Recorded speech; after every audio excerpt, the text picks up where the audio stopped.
Diduga korsleting listrik, minibus terbakar di tol Jor TB Simatupang.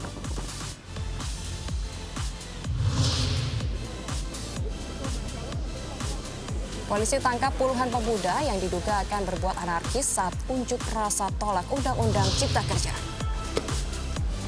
Bentrokan terjadi di Srinagar, wilayah Kashmir, bagian India.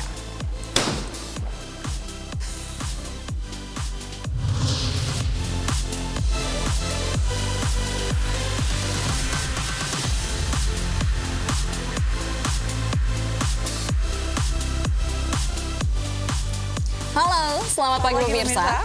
Kami kembali hadir dalam Ainis Pagi melengkapi informasi Anda pagi hari ini. Selain 3 berita utama tadi, kami juga akan hadirkan informasi penting lain diantaranya terkait vaksin COVID-19. Menteri Luar Negeri, Menteri Kesehatan, dan Menteri BUMN tengah berada di Inggris untuk membawa 50 juta vaksin pertama dari 100 juta yang dipesan. Bersama saya, Salsabila Syaira. Dan saya, Fazilah Kaironisa. Inilah Ainis Pagi selengkapnya.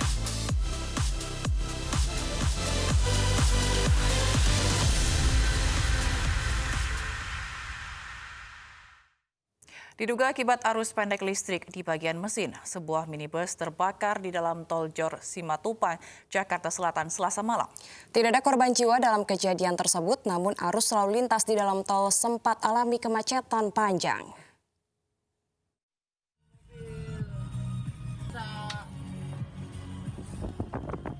Api terus membesar dan membakar seluruh badan mobil minibus di dalam tol Jor, Pasar Minggu, Jakarta Selatan, Selasa malam. Mobil yang ditumpangi satu keluarga ini diduga mengalami arus pendek listrik di bagian mesin hingga mengeluarkan percikan api dan merambat ke seluruh badan mobil. Beruntung 3 orang penumpang yang berada di dalam mobil dapat menyelamatkan diri sebelum api membesar. Lampu mati. Nah, lampu mati. Kok lampu mati? Saya nyalain lampu ajar, terus mau minggir, mau saya cek. Ada apa nih lampu mati? Nah, saya minggir, tiba-tiba udah ada api. Api itu dari mana tadi, Pak? Dari kap depan. Oh, kap depan. Tidak ada korban jiwa dalam peristiwa kebakaran mobil ini, namun kejadian ini sempat mengakibatkan arus lalu lintas tol Jor dari arah Tangerang menuju Pasar Minggu, Jakarta Selatan alami kemacetan panjang. Dari Jakarta, Sofyan Firdaus, iNews melaporkan. Pemirsa, warga mulai membersihkan rumah mereka yang terdampak banjir di kawasan Ciganjur, Jakarta Selatan. Petugas dibantu warga mengangkut sisa-sisa bangunan dan membersihkan lumpur.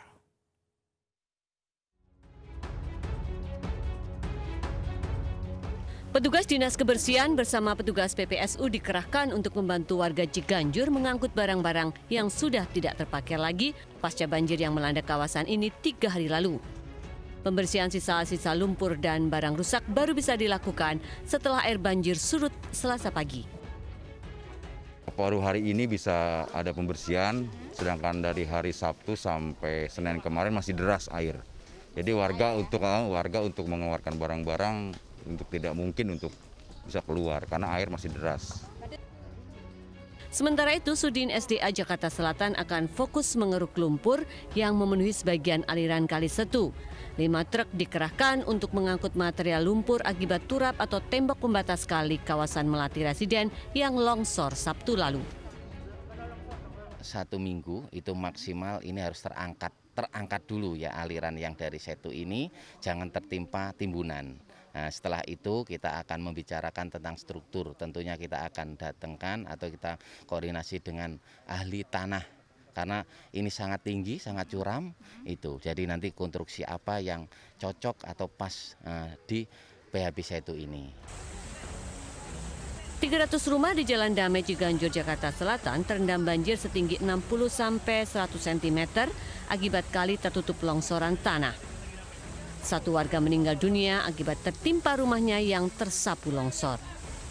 Dari Jakarta, Revika Sibarani, Adi Ahmad, dan Maria Oktoba, iNews melaporkan.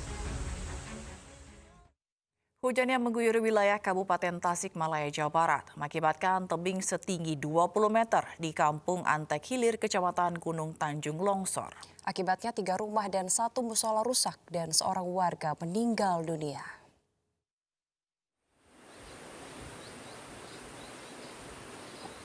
Setelah hujan deras terus-menerus, tebing setinggi 20 meter di Kampung Antek Hilir, Desa Malati Suka, Kecamatan Gunung Tanjung, Kabupaten Tasikmalaya, longsor Senin dini hari. Akibatnya 3 rumah dan sebuah musola hancur dan rusak parah tertimpa material longsor. Peristiwa juga menelan korban jiwa. Abdul Rohman meninggal dunia akibat tertimbun longsor yang menyebabkan rumahnya rata dengan tanah. Dicari ke sawah nggak ada, ke situ nggak ada, langsung dicakar lah gitu. Ternyata saya menangis di sini sedih, ternyata uang di hadapan saya di sini. Pas baterai kuting saya lihat gitu, kelihatan kan sore-sore dia pakai kaos putih, langsung empuk ininya. Diduga korban yang sudah berusia lanjut 83 tahun ini tidak mampu menyelamatkan diri saat longsor terjadi. Sementara anggota keluarga lain, istri dan tetangga korban selamat meski terluka ringan. Dari Tasikmalaya, Jawa Barat, Asep Juharyono, iNews melaporkan. Pemirsa, polisi menetapkan 2 tersangka terkait kasus jebakan listrik PAUD yang menewaskan 4 orang di Bojonegoro, Jawa Timur. 2 tersangka itu merupakan pemilik lahan pertanian serta pemilik rumah.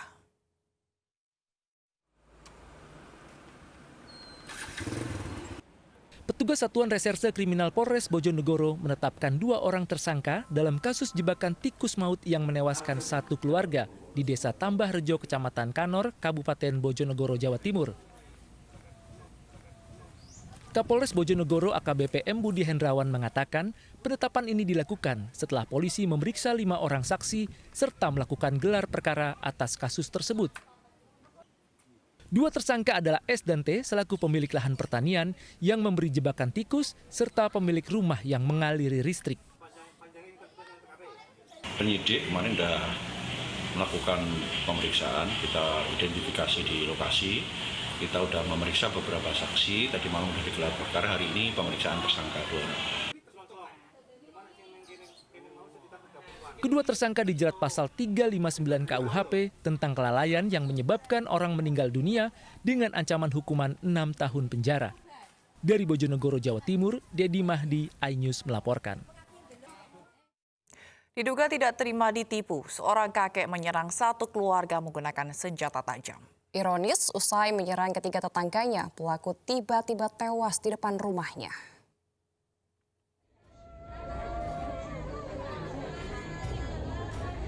Jalil Daeng berusia 70 tahun ini tewas seketika usai menganiaya 3 orang dalam 1 keluarga di Dusun Bontoranu, Kabupaten Takalar, Sulawesi Selatan. Tim Inafis dibantu aparat reserse Polsek Polong Bangkeng Utara yang tiba di lokasi memeriksa dan mengidentifikasi jasad pelaku. Polisi masih menyelidiki penyebab tewasnya pelaku, sementara ketiga korban mengalami luka aniaya senjata tajam di tangan dan lutut. Peristiwa penyerangan dipicu dari perkataan korban terhadap pelaku. Pelaku yang tidak terima menyerang menggunakan senjata tajam. Sementara anak dan menantu korban yang berusaha melerai ikut terkena sabetan senjata tajam pelaku. Tidak, Pak. Cuma saya lerai saja. Terus pegang tangannya, dia tarik, kena ini, Pak. Gitu. Gitu saja. Gitu. Iya. Itu latar belakangnya adalah penipuan. Ini pelaku meninggal gara-gara apa? Jadi untuk sementara penyebab meninggalnya almarhum itu saat ini belum kita pastikan. Iya, tapi bukan karena serangan dari pihak keluarga korban. Aparat Polsek Polong Bangkeng Utara yang melakukan olah TKP berjaga di lokasi kejadian dan masih menyelidiki penyebab tewasnya pelaku. Dari Takalar, Sulawesi Selatan, Bukma, iNews melaporkan. Pemirsa, aksi pencurian di sebuah minimarket di Kabupaten Bekasi, Jawa Barat sungguh nekat. Untuk bisa mengambil berangkas berisi uang, pelaku yang diduga berjumlah 2 orang menjebol dinding toko. Pelaku juga merusak kamera pengawas dan mengambil isi rekaman.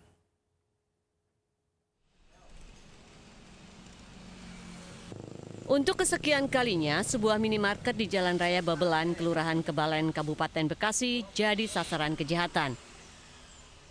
Tapi kali ini pelaku yang diduga 2 orang tak hanya menguras barang berharga. Pelaku juga menjebol tembok dan plafon sebagai akses keluar masuk minimarket.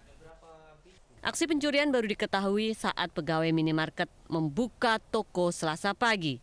Setelah merusak berangkas, pelaku mengambil uang Rp25 juta dan ratusan kotak rokok. jebol. Itu dibopong sama dia gitu.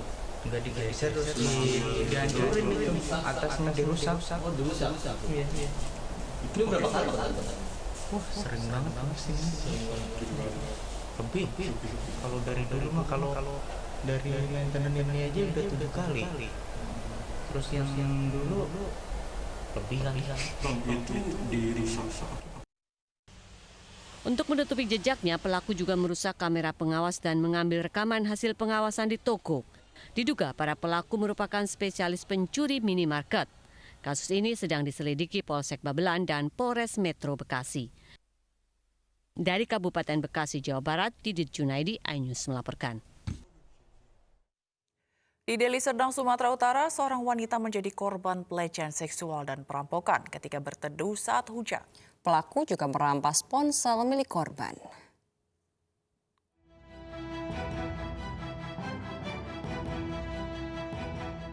Seorang wanita menjadi korban pelecehan seksual saat berteduh di kawasan Percut Setuan, Deli Serdang, Sumatera Utara. Korban yang saat itu seorang diri didekati pelaku. Melihat peluang, pelaku pun melancarkan aksi bejatnya dengan melakukan pelecehan seksual. Korban berusaha melawan dan berteriak minta tolong. Namun karena kondisi sepi, tidak ada satupun warga yang menolong korban. Korban bahkan diseret pelaku di tengah guyuran hujan. Selain melakukan pelecehan seksual, pelaku juga merampas ponsel korban. Berdasarkan video yang viral di media sosial ini, polisi mengembangkan kasus perampasan sekaligus pelecehan seksual. Video yang viral itu terjadi di pasar MMTC, dilakukan dini hari, 1 orang, dan identitas pelaku sudah kami kantongi. Untuk itu, kami dan tim unit reskrim Percut Setuan akan melakukan penyelidikan terkait TSK yang sedang viral di media sosial. Selain sudah mengantongi identitas pelaku, polisi juga sudah meminta keterangan korban, seorang mahasiswi. Dari Medan, Sumatera Utara, Adi Palapa, iNews melaporkan. Hingga tadi malam, polisi masih terus berjaga di kawasan Harmoni, Jakarta Pusat usai unjuk rasa tolak Omnibus Law. Selengkapnya sesaat lagi, iNews Pagi segera kembali.